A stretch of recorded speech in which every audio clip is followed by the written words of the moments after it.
Hi, this is Chapter 5, which is called Colonial Society on the Eve of Evolution, but don't get too excited, it's a boring one. It doesn't even mention the revolution once.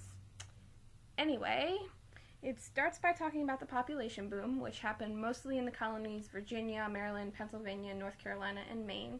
Colonist numbers are doubling every 25 years at this point, and about 90% of the people live in rural areas. Colonial America was full of a shit ton of different races and backgrounds of people. Germans made up about 6% of the population because they were fleeing religious persecution, bad economy, shit like that. Scots-Irish make up 7%, and they settle mostly into the frontier. They're basically just a bunch of lawless assholes.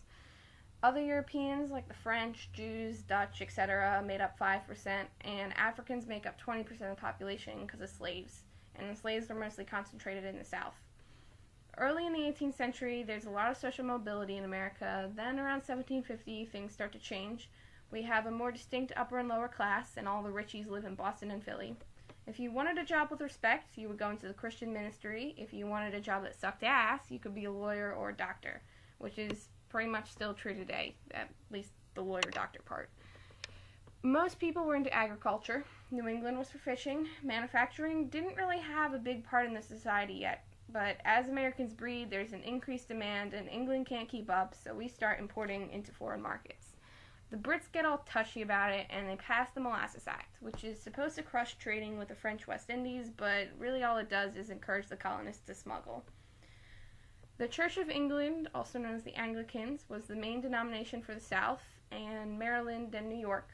And then there were the Puritans, which were mostly concentrated in New England, and the Presbyterians, which were all over the place.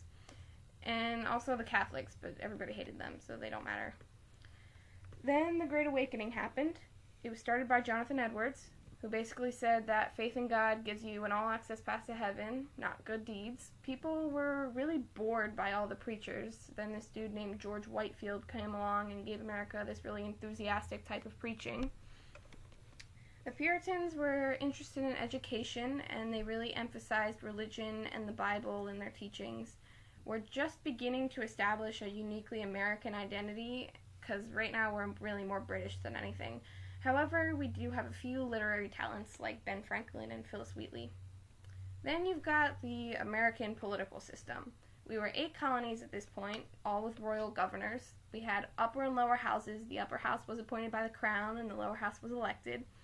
At this point in time, we have self-taxation with representation, which is kind of our big thing, it's our claim to fame. Governors, as a whole, were a bit of a mixed bag, but since the colonies themselves decided on the salaries of the governor, they actually have a lot of influence and power over the guy, which will come into play soon. But that's about it. Now go study.